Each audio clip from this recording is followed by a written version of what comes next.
Assalamualaikum warahmatullahi wabarakatuh. Baiklah, Ibu dan juga teman-teman semuanya. Perkenalkan kami dari kelompok 5, yaitu dengan saya, Rifatri Julianti Karila sebagai moderator, lalu 2 orang rekan saya, yaitu Femel Fajria dan juga Noverida Utama. Pada pertemuan kali ini, kami akan menyampaikan hasil diskusi kami mengenai sistem respirasi.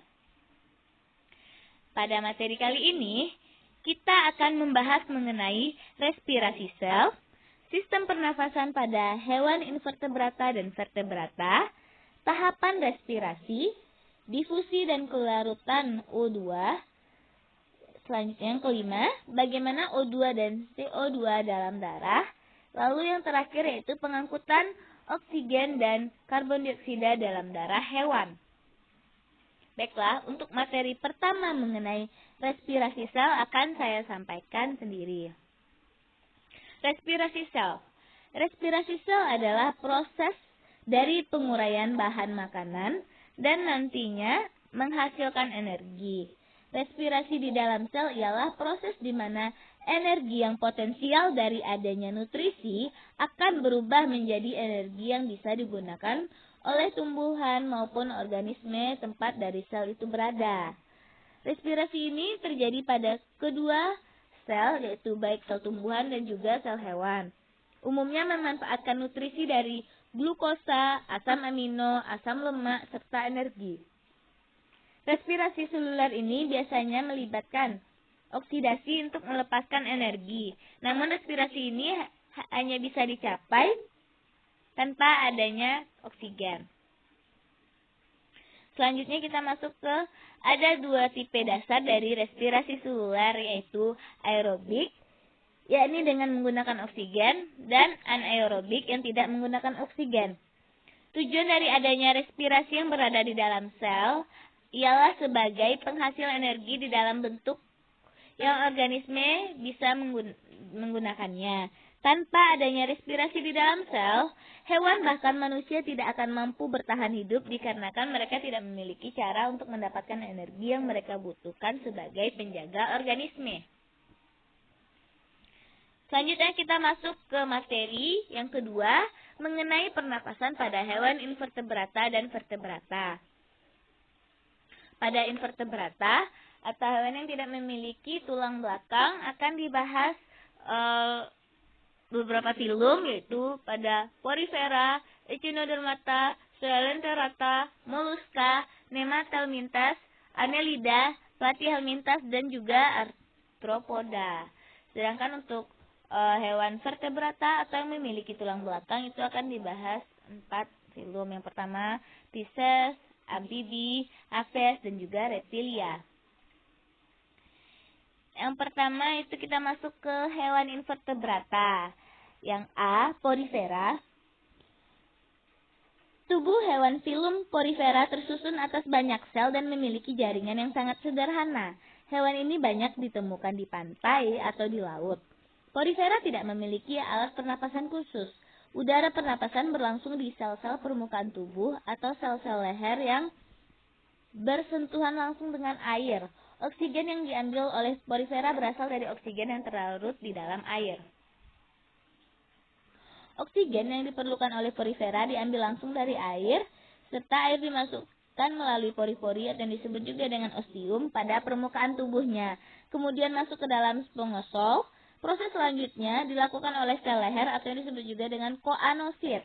Aliran air membawa zat makanan, oksigen akan diikat oleh koanosit dan sekaligus melakukan pencernaan makanan. Setelah itu, karbon dioksida dilepaskan ke air dan air dikeluarkan melalui oskulum.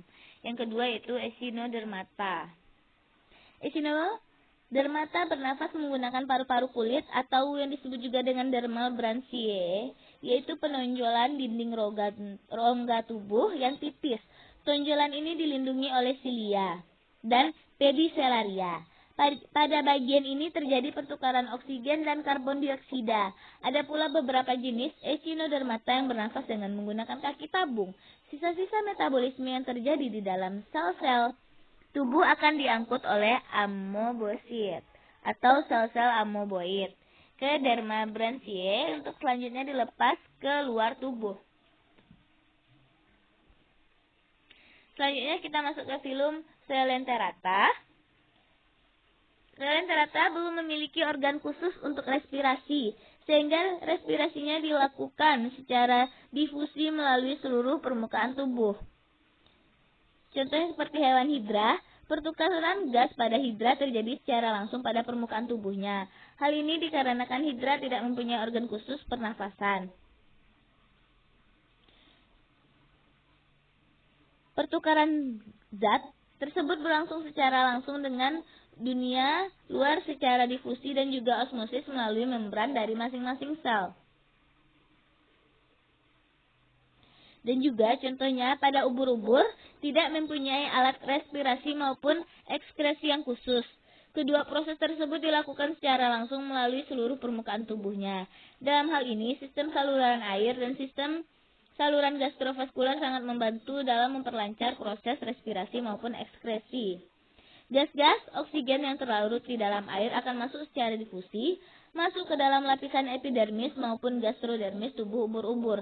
Sebaliknya, gas-gas oksigen yang dihasilkan dari proses respirasi akan dikeluarkan dari tubuhnya secara difusi. Demikian halnya dengan zat-zat sampah, terutama yang bersifat zat-zat nitrogen sebagai sisa-sisa metabolisme akan dibuang secara langsung oleh sel-sel epidermis maupun gastrodermis ke lingkungan luar tubuh.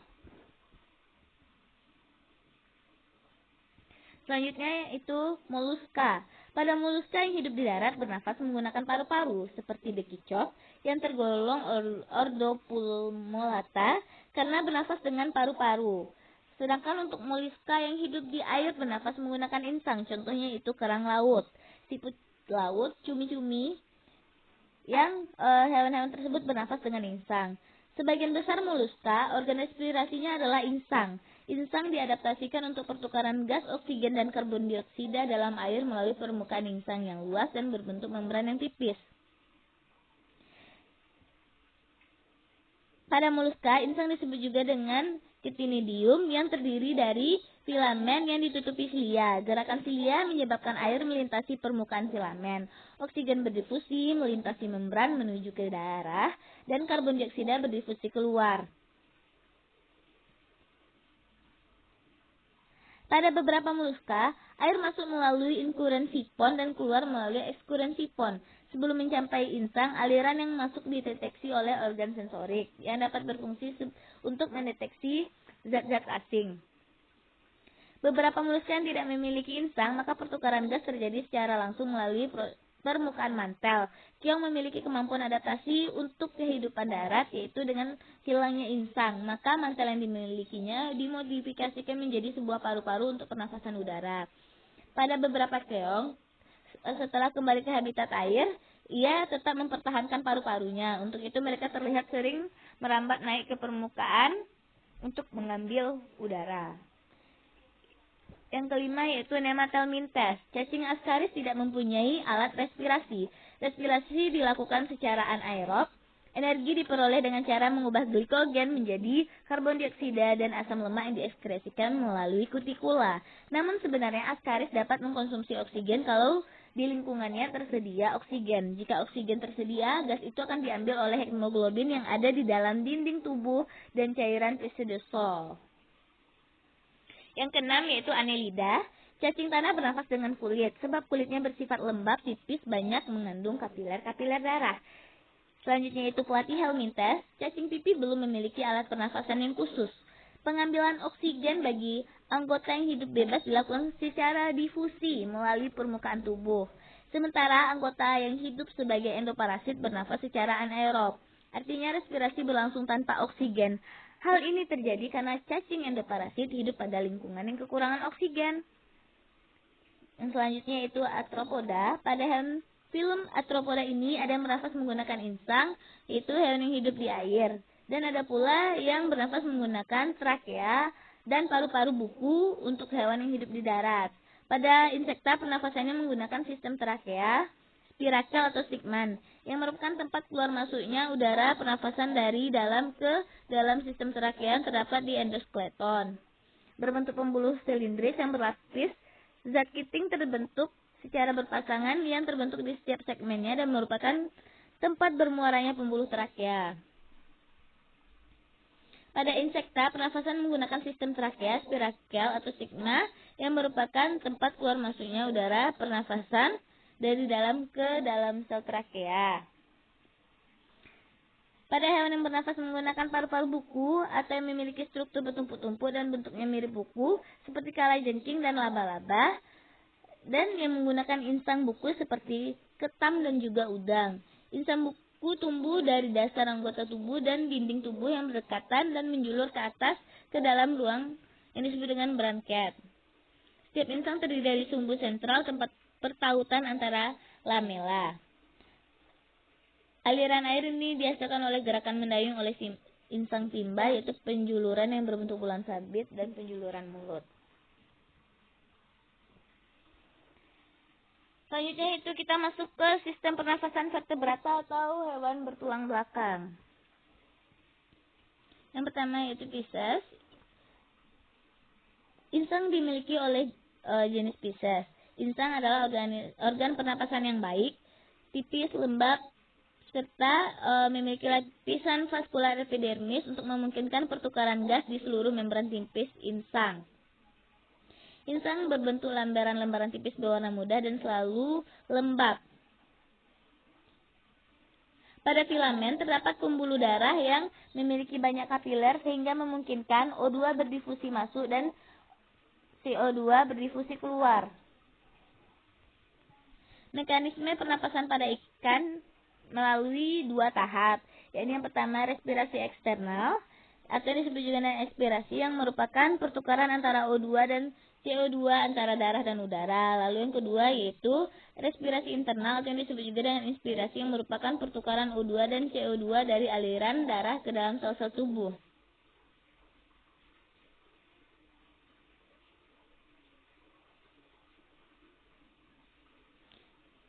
Ketika air melewati pembuluh yang membawa darah yang relatif tinggi oksigen dari dalam tubuh, selanjutnya oksigen ini berdifusi karena darah ini masih memiliki oksigen kurang dari sekitaran air.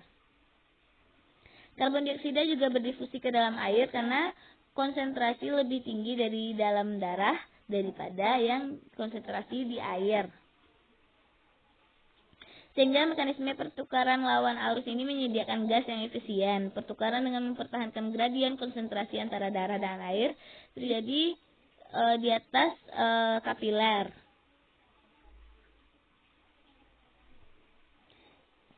Yang kedua yaitu amfibi.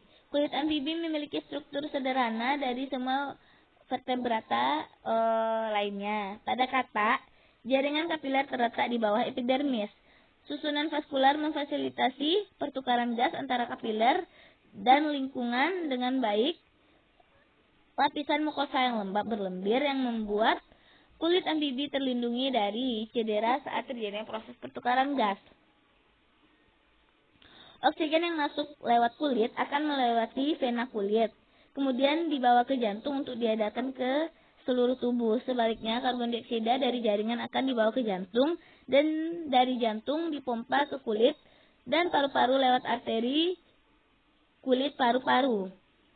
Dengan demikian, pertukaran gas dan karbon dioksida dapat terjadi di kulit. Selain bernafas dengan selaput rongga mulut dan kulit, katak juga bernapas dengan paru-paru, walaupun paru-parunya belum sebaik paru-paru yang dimiliki oleh mamalia.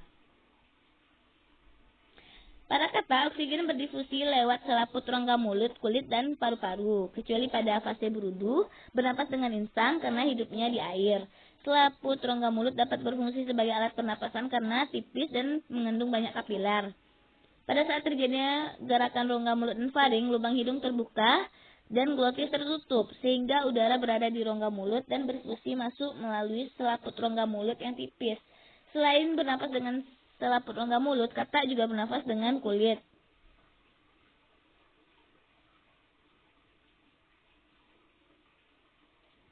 Mekanisme inspirasinya terjadi yaitu sebagai berikut. Yang pertama, otot sternocleidomastoideus berkontraksi sehingga rongga mulut membesar.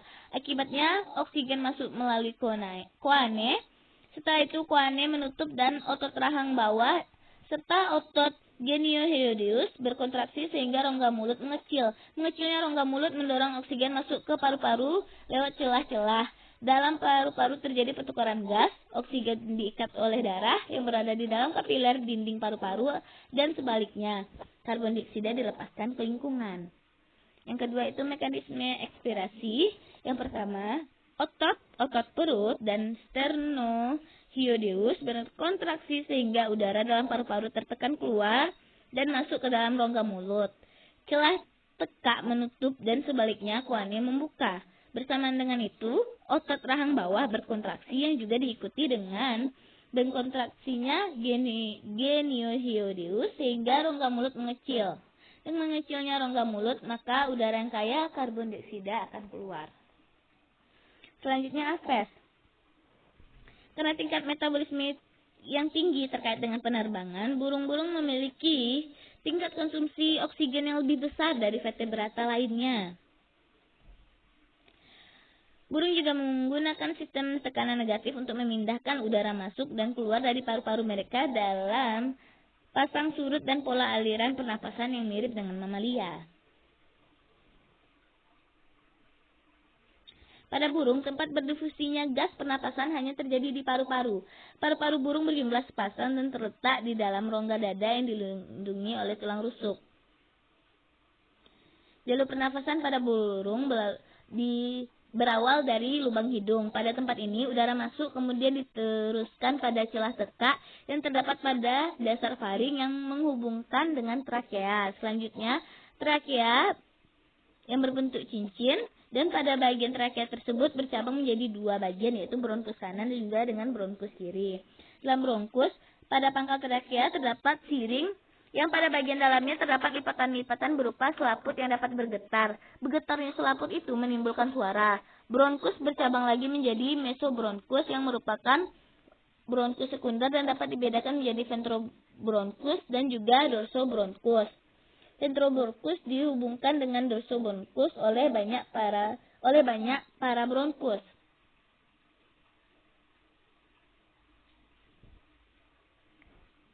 Selanjutnya itu kita masuk ke reptilia.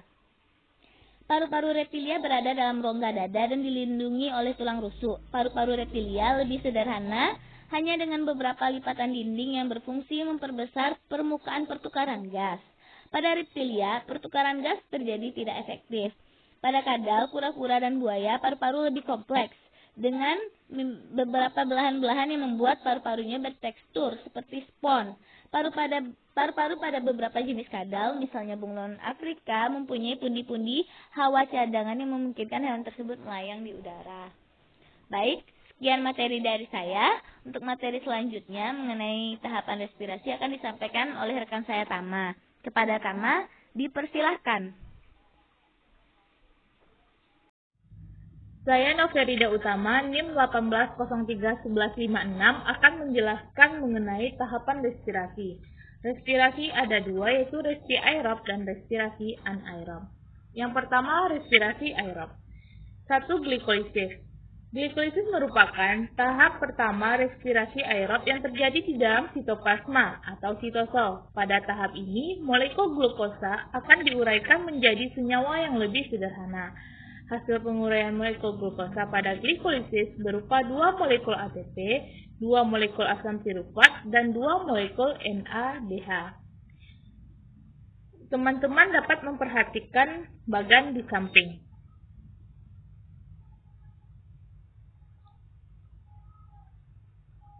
Selanjutnya, dekarboksilasi oksidatif. Tahap kedua setelah glikolisis adalah dekarboksilasi oksidatif. Tahap ini berlangsung di dalam mitokondria. Reaksi pertama diawali dengan perubahan asam tirufat menjadi asetil koenzim A. Perubahan tersebut menghasilkan molekul CO2 dan NADH. Artinya, satu molekul asam tirufat akan menghasilkan satu molekul asetil koenzim A, CO2, dan NADH. Oleh karena itu, pada tahapan glikolisis dihasilkan 2 asam tirufat, maka dekarboksilasi oksidatif menghasilkan 2 molekul asetil koenzim A, 2 molekul CO2, dan 2 molekul NADH. Untuk prosesnya dapat dilihat pada bagian berikut ini. Selanjutnya siklus Krebs. Siklus Krebs adalah tahapan ketiga dari serangkaian proses respirasi aerob. Pada tahap ini akan dihasilkan 2 molekul ATP, 6 molekul NADH, 2 molekul FADH2, dan 4 molekul CO2. Jika disederhanakan, siklus Krebs bisa dituliskan sebagai berikut. 2 asetil koenzim A ditambah 2 asam oksaloasetat menghasilkan 6 NADH ditambah 2 FADH2 ditambah 2 ATP ditambah 4 CO2. Keempat, transport elektron. Tahapan ini merupakan tahap akhir pada respirasi aerob yang disertai pembentukan ATP paling banyak. Transport elektron berlangsung di dalam krista, yaitu membran dalam mitokondria. Secara ringkas, pembentukan ATP dari NADH dan FADH ditulis sebagai berikut. Oksidasi 1 NADH akan menghasilkan 3 ATP, sedangkan oksidasi 1 FADH2 akan menghasilkan 2 ATP. Selanjutnya, respirasi anaerob. Yang pertama, fermentasi alkohol. Fermentasi alkohol merupakan proses pembentukan alkohol dari gula, ragi dalam kondisi anaerob. Merupakan glukosa menjadi asam pirufat melalui jalur glikolisis. Kemudian menuju satu tahap lagi berikutnya, yaitu merubah asam pirufat menjadi etanol. Kedua, fermentasi asam laktat. Beberapa organisme juga melakukan fermentasi asam pirufat menjadi senyawa kimia yang lain.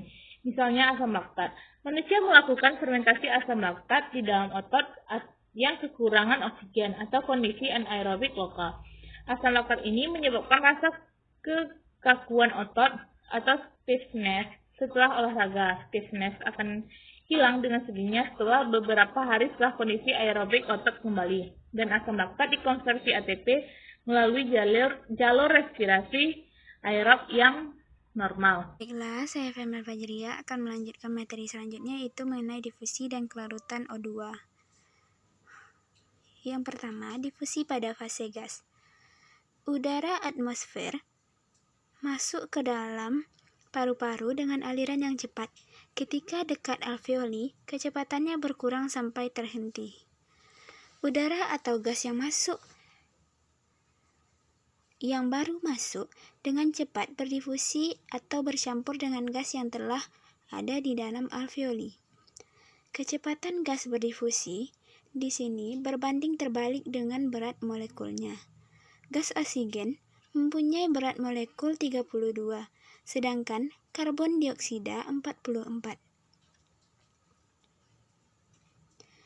Gerak molekul gas oksigen lebih cepat dibanding dengan gerak molekul gas karbon dioksida, sehingga kecepatan difusi oksigen lebih cepat. Percampuran antara gas yang baru saja masuk ke dalam paru-paru dengan gas yang lebih dahulu masuk akan komplit dalam hitungan per puluhan detik. Hal cepat semacam ini terjadi pada alveoli yang normal, sedangkan pada alveoli yang tidak normal, seperti pada emfisema, percampuran gas yang baru masuk dengan gas yang telah berada di alveoli lebih lambat. Yang kedua, difusi menembus membran pembatas. Proses difusi yang melewati membran pembatas alveoli dengan kapiler pembuluh darah meliputi proses difusi fase gas dan proses difusi fase cair. Dalam hal ini, pembatas-pembatasnya adalah dinding alveoli, dinding kapiler pembuluh darah atau endotel, lapisan plasma pada kapiler, dan dinding butir darah merah atau eritrosit. Di alveolus, oksigen atau O2 berpindah menuju pembuluh darah kapiler.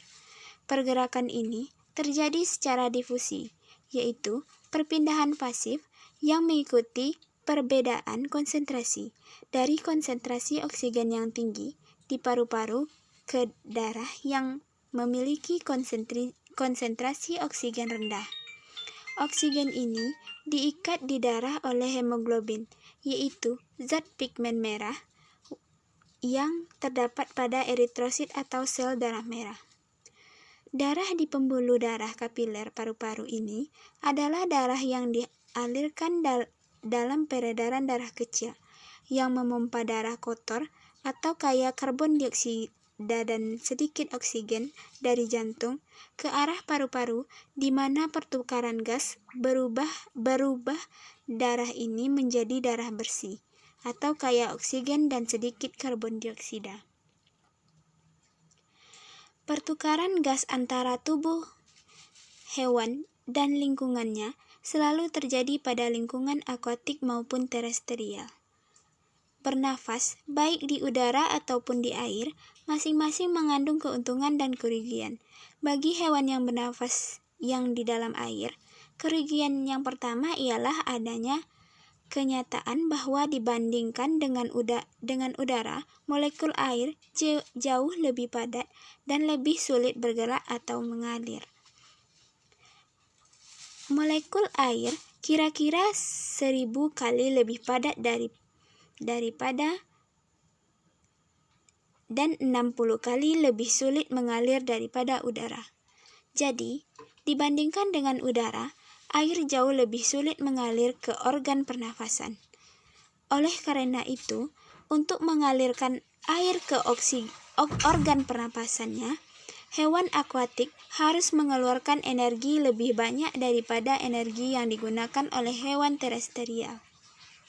Keuntungan dan kerugian berikutnya berkaitan dengan adanya perbedaan antara kandungan oksigen di udara dan air. Kandungan oksigen dalam air jauh lebih rendah daripada kandungan oksigen di udara.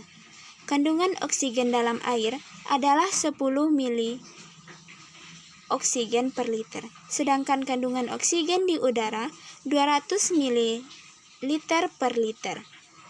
Jadi, hewan yang bernafas di udara lebih mudah memperoleh oksigen daripada hewan akuatik. Yang selanjutnya yaitu O2 dan CO2 dalam darah. Yang pertama, O2. Transport oksigen dalam darah terjadi dengan dua cara, yaitu dengan cara sederhana atau terlarut dalam plasma darah, atau dengan cara diikat oleh pigmen respirasi, yaitu senyawa khusus yang dapat mengikat dan melepaskan oksigen secara bolak-balik.